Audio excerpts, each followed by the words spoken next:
Hey! Welcome back, everybody. Today we are talking about Space Engineers for the PlayStation. That's right, you're seeing it, you're reading it correctly. It's now for the PlayStation 4 and the PlayStation 5. It's going to be available this week, May 11th, 2023, and it's going to complete the trilogy for, you can buy it and play it now on the PC and the Xbox, but now it's going to be the PlayStation May 11th, and that's super exciting. So if you're in the market for either of those, and I mean any of those, PlayStation, Xbox, or PC, you can go buy it using my link there. It's the bit.ly link. It'll go directly to their site, and that link will also help support the channel. It won't cost you anything extra, and it helps us out, so much appreciated. And it's also in the pinned comment and in the description down below. So yes, you can even pre-order off of that bad boy as well.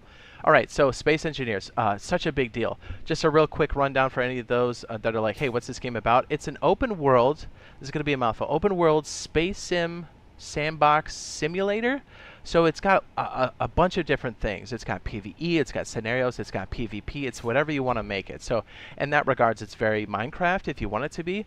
But there's actual missions and stuff that you can actually punch through.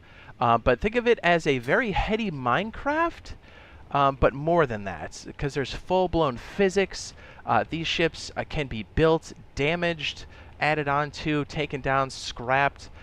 There's scenarios, as I said before. You can have your friends come in and help you. Heck, you can be the red ship, your friend can be the blue ship, and you guys can duke it out until you guys can't move anymore. There's other factions you can attack. There's hosted servers, there's co-op, there's all kinds of fun stuff to do on this. And yes, it's finally here for the PlayStation. I know, it feels like it was so long coming. I mean, shoot, I felt like it was a long time coming for the Xbox. But it's been on the Xbox for a minute, but finally now for the PlayStation. So let's go over some of the pieces and parts here. And again, I'm Jade Monkey. We do a lot of open world survival type stuff, so this definitely falls in that purview for sure. Okay, so the PlayStation Xbox versions are essentially the same.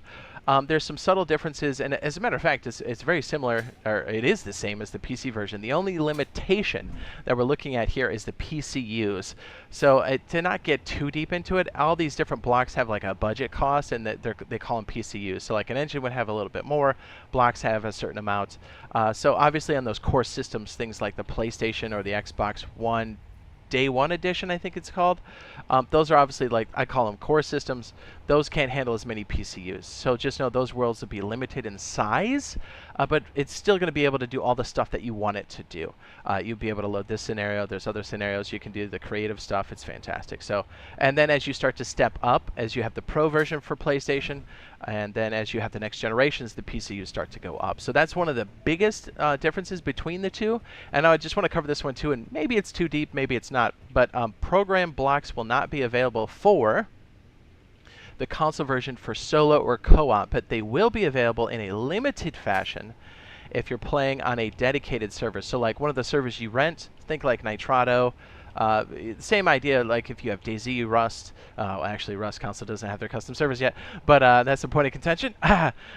So something like Conan Exiles, Ark, or like DayZ, where you purchase the servers, then you will have access to things like the programmable block and some scripts, but there will be some limitation, as it's more of a protection, a security risk for the consoles. They want to make sure everything's locked down, but I assure you, everything that you want to do is going to be there.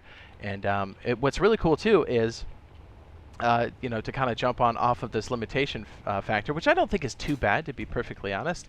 We will have co-op with everybody. So we have Xbox, PlayStation that can play together. You can host your own server, like not the one you purchase, but like one you do locally. But then we can also play with PC as well.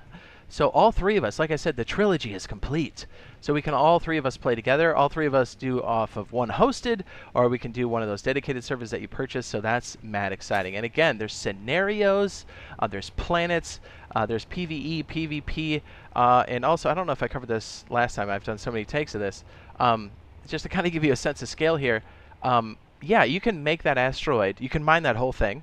You can make it into a ship or a base if you want to, and there's full-blown planets that you can also dig out, mine out, whatever you want to do. You can take your ships down there. It's limitless. So there's so much creativity in this game. It's so much fun. The physics part of it makes it super exciting. So yeah, lots of... this scenario that we're in right now is like up in deep space, and we're in asteroids, so I don't think there's any planets visible, but there's definitely planets, and you can definitely land on them. And then there's atmosphere, and there's a whole challenge to using thrusters and stuff in atmosphere. Trust me. So that's a huge to-do. Okay, I don't want to make this terribly long, but I've got a little list here. Crossplay, co-op, single or multiplayer if you want to. We got the hosted servers. That's down. Also, mouse and keyboard support is going to be a thing. And I know, like, obviously the next gens and the current core systems all support USB devices like keyboards and mice. It's just a matter of, does the game itself allow it? And yes, it does. Just so you know, here's my total overlay here. So this would look exactly the same if you plugged a mouse and keyboard into your PlayStation or into your Xbox. I can confirm that for the Xbox. It plays exactly the same. Like I said, the limitations are the PCUs. So yeah, it's very much the same experience. And the controller setup is actually quite nice considering how complex the interface can be in this game. So, but I do prefer mouse and keyboard even when I'm playing on the Series X or even on the PlayStation. So yeah, a lot of fun. This game is super exciting. I can't wait for you guys to check this out. We'll be streaming it a lot more. Hopefully we'll be setting up, if there's enough interest, I'd like to set up a server where we can kind of duke it out. I think that would be a lot of fun, where we can bring in some pre-made aircraft and then just kind of, you know, like have some limitations on like, it's like X amount size and we can have this many like turrets or something on there. And I think it would be really fun for us to do like a giant Royal Rumble. So, you know, stay tuned for that. If you guys have any questions or whatever, be sure to drop them down in the comments. Again, be looking for the live badge. We'll be popping in on this. We'll be rotating Rust and Space Engineers as this comes out. And again, if you're looking to purchase this, down in the description, also the pinned comments, the link's right there on the screen. So, love ya. We'll see you in the next one. Love you. Bye!